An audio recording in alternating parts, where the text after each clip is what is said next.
তোমার চোখে যদি আলো না থাকে তাহলে কি তুমি স্বপ্ন দেখতে পারো?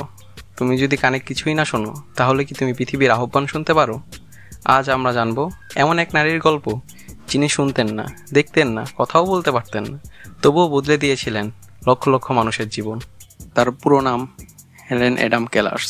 তিনি জন্মগ্রহণ করেন 27শে জুন 1880 সালে আমেরিকার আলবামা অঙ্গরাজ্যের টাসকাম্বিয়াতে।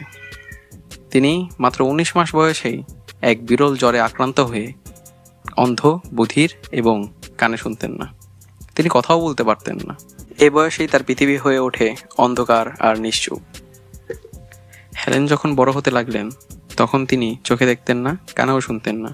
তিনি তার রাগ, ক্ষোভ, অনুভূতি চিৎকার করে বা হাত পা ছুড়ে বুঝাতেন। তার বাবা মা তখন আশা ছাড়েনি। তারা আশা করছিলেন অবশ্যই তার মেয়ে বড় কিছু হতে পারবেন, যত প্রতিবন্ধকতা থাকুক। হেলেনের বাবা মা নিয়ে আসলেন এক বিশেষ শিক্ষিকাকে, যার নাম এলি সুলিভান। এলি সুলিভান শুধু একজন শিক্ষিকা ছিলেন না, হেলেন কেলার্সের জীবনের আলো ছিলেন। অ্যানি হেলেনকে শেখাতে শুরু করলেন হাতের তালুতে অক্ষর বুঝিয়ে। তার প্রথম অক্ষর ছিল বা প্রথম শব্দ ছিল ওয়াটার, মানে পানি। তার এই একটি অক্ষর বোঝার মাধ্যমে তার জীবনের সব আলো এবং অনুভূতি তিনি ফিরে পেলেন। তিনি আশা করলেন তিনি উচ্চ ডিগ্রি অর্জন করবেন। হেলেন ছিলেন ইতিহাসের একমাত্র ব্যক্তি যিনি অন্ধ বধির অবস্থায় গ্রাজুয়েট ডিগ্রি অর্জন করেন।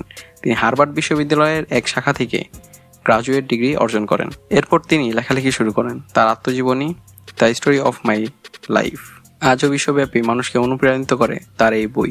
তিনি ছিলেন একজন লেখিকা, বক্তা, সমাজকর্মী এবং আরও অনেক কিছু। তিনি প্রতিবন্ধীদের অধিকার, নারীদের অধিকার এবং বিশ্ব মানব সভা নিয়ে কথা বলেছেন। হেলেন আমাদেরকে ছেড়ে যান 1958 সালের 7ই জুন, মাত্র 87 বছর বয়সে।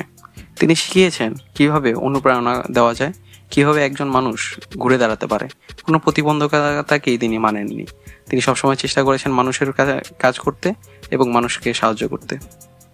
তার দেখা দেখি অনেক মানুষই আজ গ্রাজুয়েট ডিগ্রি অর্জন করছে এবং সফলতা অর্জন করছে। এই ছিল আমার প্রথম ভিডিও এবং এটা আমার জীবনের সর্বপ্রথম ভিডিও। এই ভিডিওটি আপনাদের কাছে ভালো লেগেছে। যদি ভালো লেগে থাকে অবশ্যই লাইক, সাবস্ক্রাইব করবেন আরও নতুন নতুন ভিডিও পেতে। আজকের মতো এখানেই বিদায় নিচ্ছি। আসসালামু আলাইকুম ওয়া রাহমাতুল্লাহি ওয়া বারাকাতুহু।